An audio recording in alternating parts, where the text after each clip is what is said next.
Hello everyone. So welcome to the first online lecture on database management system.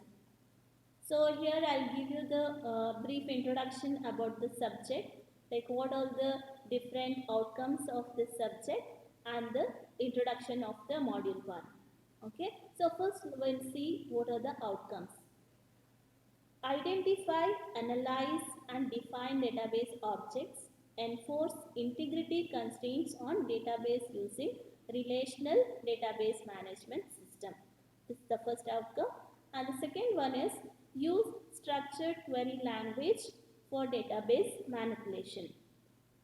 Okay, use structured query language for database manipulation. Then design and build simple database systems. Develop application to interact with the databases. So you will learn how to identify and analyze and define the database objects and enforce different constraints on that. Then you will use the structured query language for database creation and manipulation. Then you will learn how to design and build the software database, simple database systems, and then develop applications to interact with the databases. So these are the 4 outcomes of this course. Now the course contents, like how these entire course is divided into different modules. So in module 1 you'll get the introduction about the database, then languages, architecture, and how you are going to build the conceptual data model. So that you will study in module 1.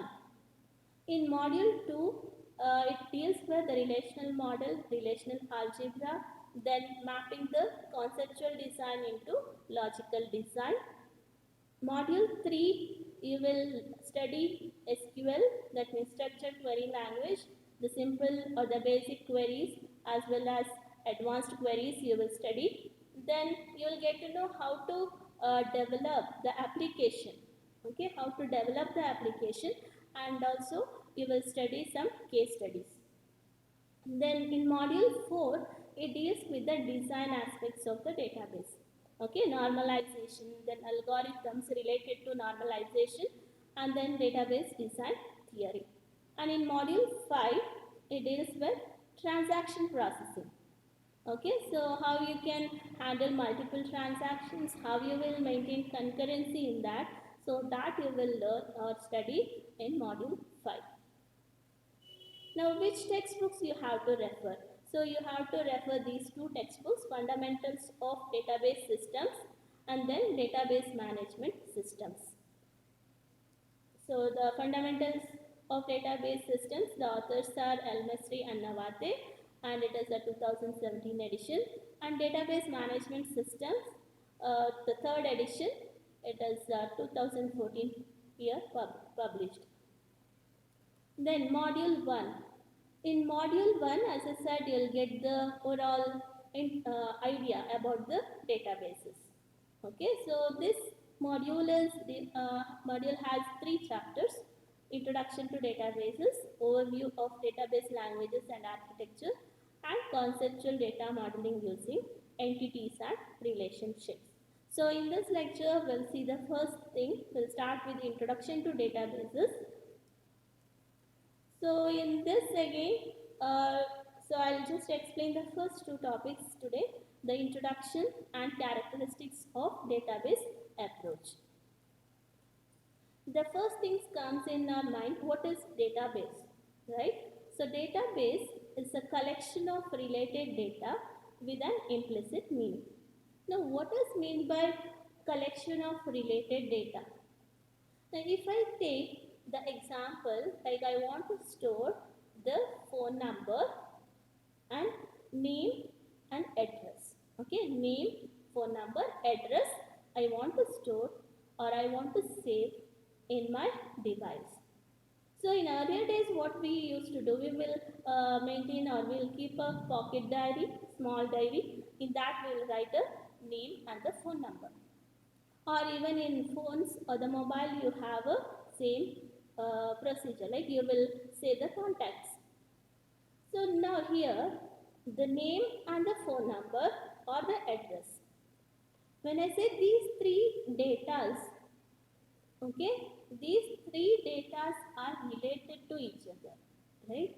So when I say phone number and the person name, if I write, that indicates the number which is there in the notebook or the diary, it is related to the particular person. So his contact number I have mentioned there, right? So these two are related. Okay. Now, if I say like it must have a particular meaning, right? So that means that number indicates it's a contact number. It is a phone number. I can't put some random number. I can't put my Aadhaar number there, right? Only phone number I have to put. So it must have some meaning, implicit meaning. When I say it is a phone number, that means it must be a phone number. It can't be some other random number. Correct? So that is the implicit meaning. And phone number and name and the address, these three must be related to a one person. Okay, so understood? Then, what is data then?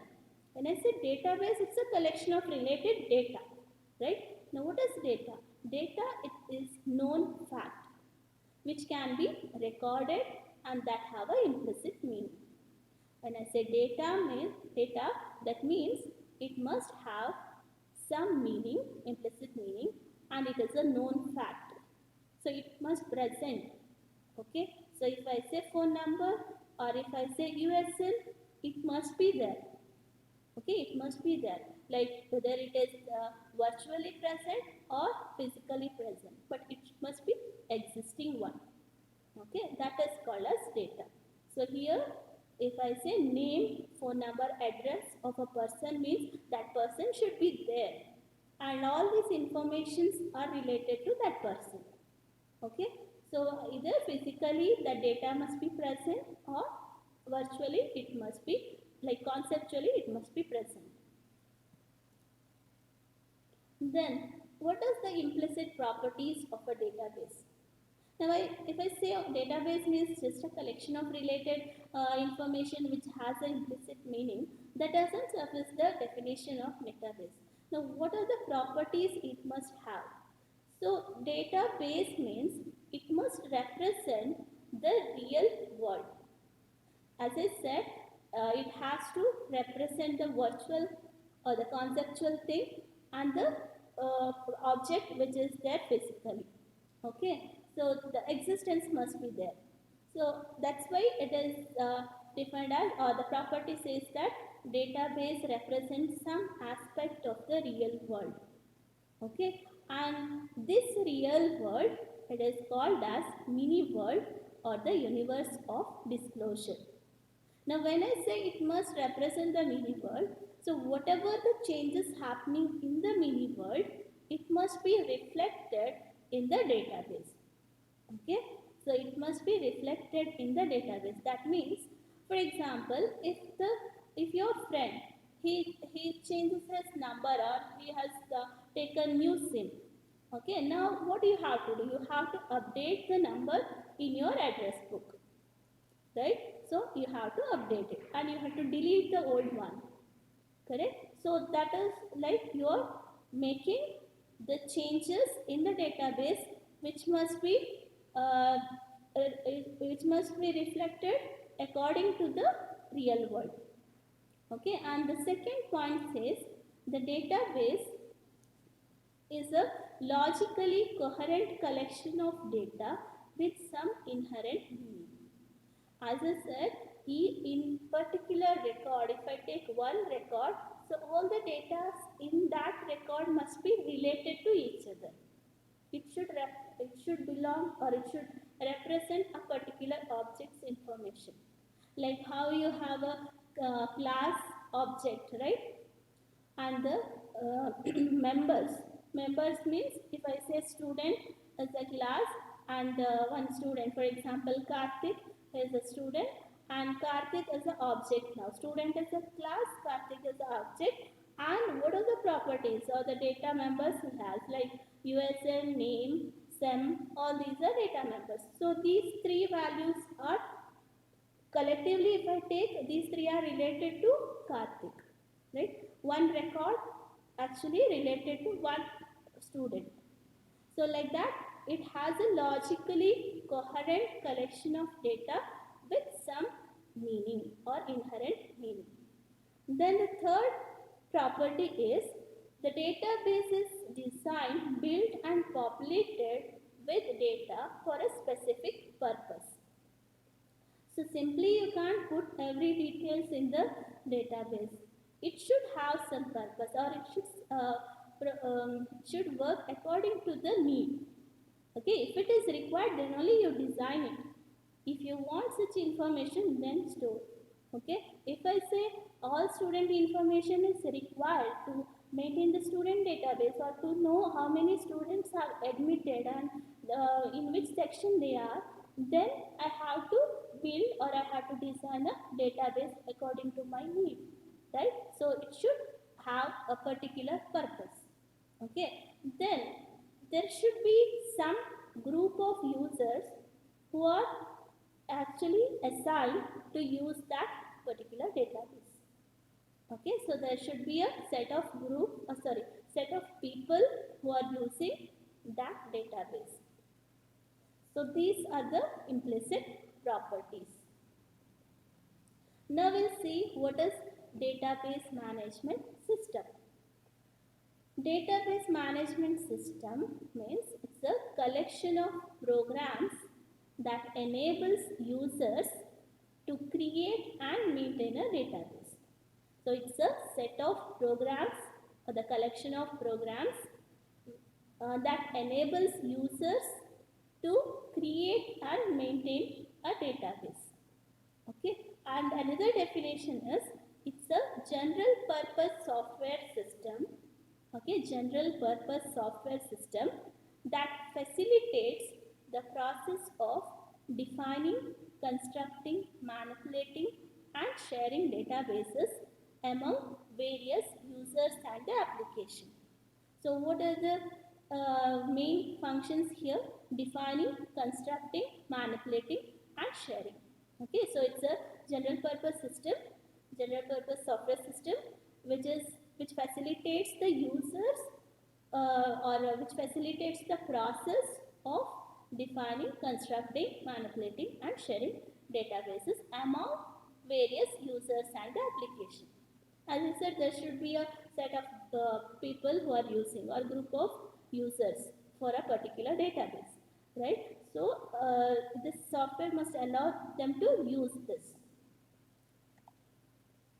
Then we'll see what are the functionalities of DBMS. As I said, defining, constructing, manipulating and sharing, correct? So now we'll see one by one. What is defining? Defining means a database involves specifying the data types, structures and constraints of the data to be stored in the database. Okay, and this definition or the description is called as metadata. Okay, it will be stored in the catalog. It will be stored in the form of catalog. So catalog means it will have the definition or description of the data type, or maybe it is a structure, constraints on the data. So all these things or the information will be stored in the database itself. Separately it will be stored, and that will be stored in the form of catalog. Okay, and this description or the definition is called as metadata. Then the next function is constructing. Constructing the database means it's a process of storing the data on some storage medium that is controlled by the DBMS. So how we are going to store your database or the information, that is the process of construction. Okay, constructing means the process of storing the data on some storage. Okay, and this storage will be controlled by the DBMS itself. Then the next is manipulating. A database includes functions like you can query the database to retrieve or update or insert the values. Okay, as I said, whenever there is a change in the mini world, it should be reflected, right? So how we are going to make sure that it is up to date in the database? Suppose if the If your friend, as I said, if your friend buys new SIM, then you have to update the number in your address book, right? Or if you want to delete and if you want to add the new number, so those adding, deleting, updating is called as manipulating. And also retrieval. You are fetching some information. That also comes under manipulating. Then sharing. We have a group of users, right? Now, the main function of DBM, one of the main function is you have to share the database among multiple users. So, you need to give the access permissions and all based on the group. Then other functionalities, other than these four major functionalities, we have two more: protection and maintaining. Protection includes like system protection against hardware or software malfunction and security protection against unauthorized or malicious access. Okay, like you have to protect your database or the information against hardware or software corruption, or even maybe insecurity related issues. If there is any security breach, then you have to see that how you can protect the information. Then maintaining means like you have a large database. According to the changes in the database technologies, you have to update your database. Okay, it should work according to the new configuration or the new technology. Then you have to update or upgrade your database. That comes under maintaining. Then this is one of the example university database. So here first thing is defining means you will set like how many tables or the files you have to create. Okay, and what are the fields or the data fields you have to define for each table. For example, here student is one of the file. Okay, in student file we have student number, student name, and the course and the major. Okay, course or the class and the major. Now, what is the data type for each data field? Okay, and for example, if the the student number, it must be unique, right? So that is the constraint you are defining for that data field. So this comes under defining. Now, where you are going to store or how you are going to store, how much space you allocate, so that comes under constructing. And then what we have? Manipulating, right? Now you have to add the new information to the student table or student file. So after adding, suppose you want to see how many students are there. That means you are fetching the information. And if you want to delete something, okay, so that is the manipulating function. Then the next is you need to share this entire database among different users. For example, you have staff or the admin staff or the faculties, then students. So according to their need, you have to share the information. Now, as I said, these are related to each other, right? For example, student and course. Student and course, how these two are related. We say whatever we are storing in the database, it must have some implicit meaning and it should be related. Okay, so how it is related? Student takes some course. Okay, student takes some course, so like that it is related. And student and section, so student belongs to a particular section. Then student's grade report. And the prerequisite means for each course you will have some prerequisite. So like that, the files which you are storing in the database or the records which you are storing, those must be related to each other. Then next thing is database system. So we have seen database. What is database? What is DBMS? Now, what does mean by database system? Database system means database and the DBMS software together called as database system. So your database and the software for the DBMS together called as database system. For example here, now you want to use some application, so what you will do?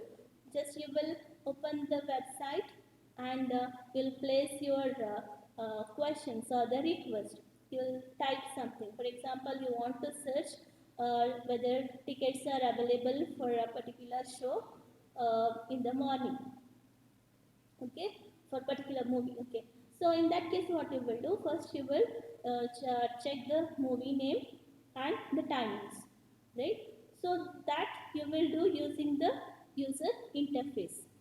So at the top you have a user programs.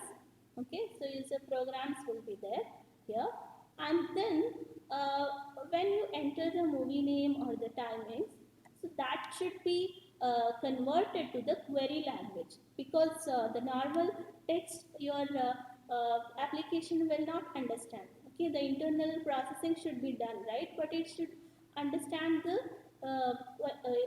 understand your request properly. So for that it must be converted to particular language.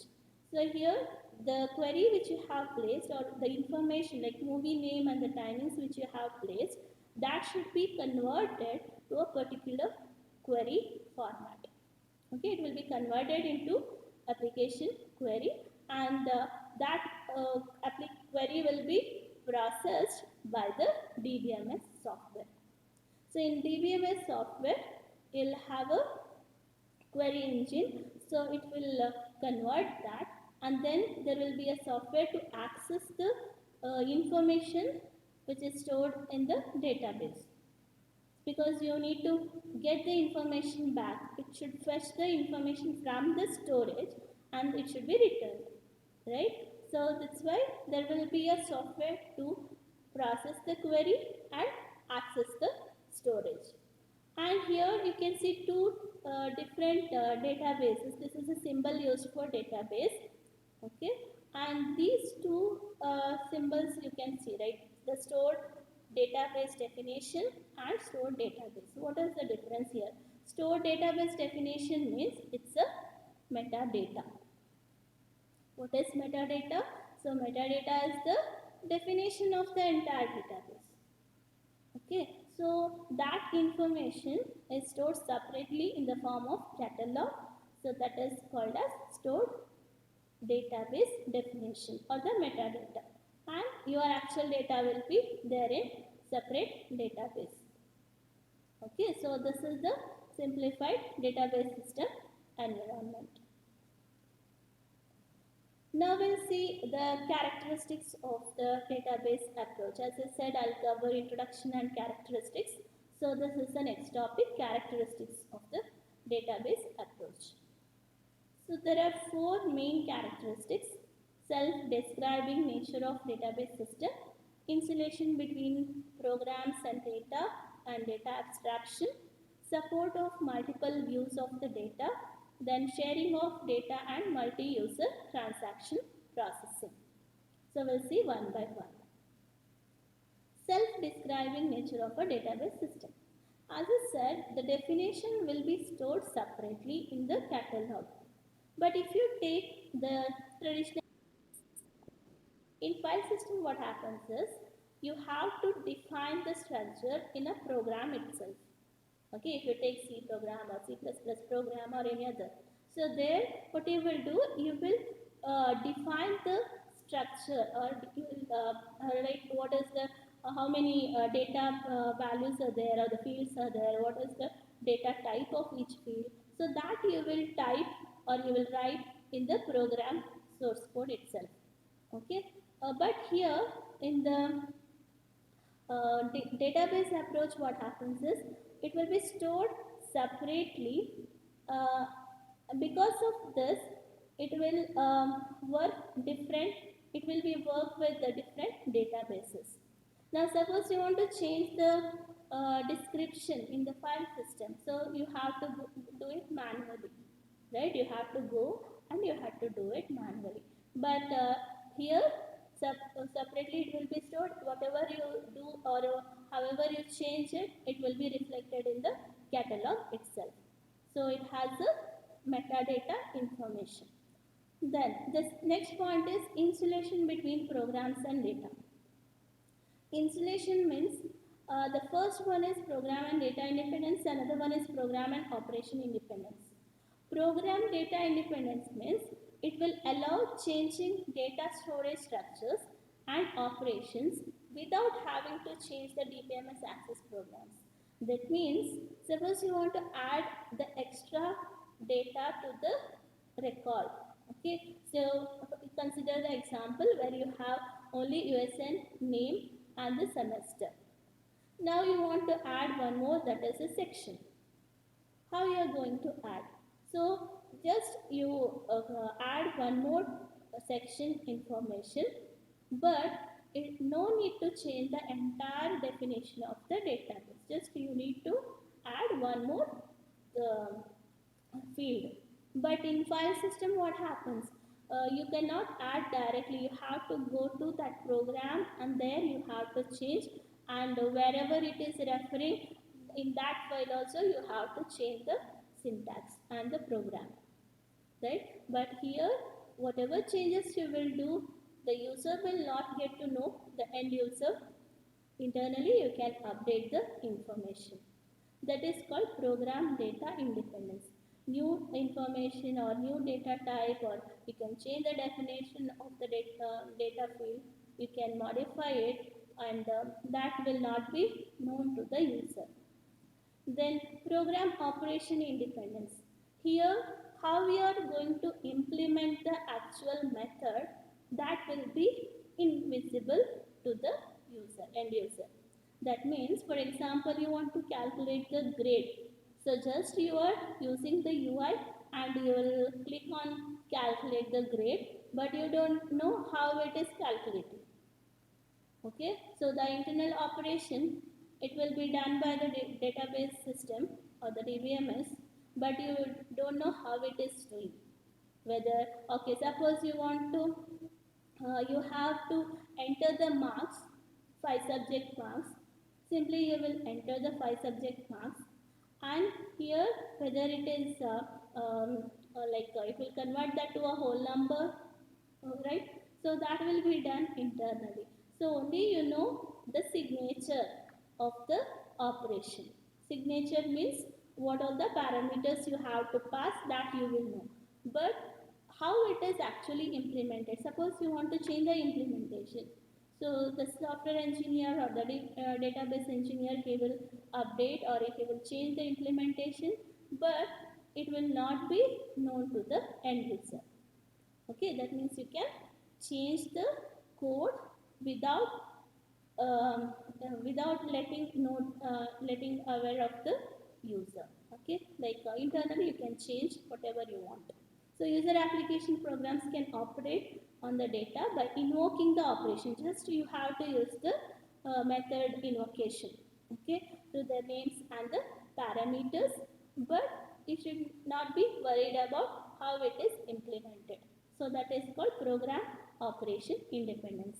And these two together will be called as data abstraction. Okay, so data abstraction, the characteristics that allows program data independence and program operation independence is called as data abstraction. And for this we'll use the data model. So it hides the storage details, like what is the data type, all these things will be hidden using data model. You'll be studying this topic separately, so I'll go to the next point. Support of multiple views of the data. Here, as I said, I'll be having a multiple users, like staff or student or the admin staff. Here, for each different group, the requirements will be different. For example, student, he wants to know only the marks, right? How much marks he got in each subject, and the timetable or the faculty who is taking different classes for him. So according to his need, whatever data is required, only that data you will push or you will give. Create a separate a view or the table like structure where it will have the required information. Actually, you may have so many information stored in the database, but you will give the access for those required fields.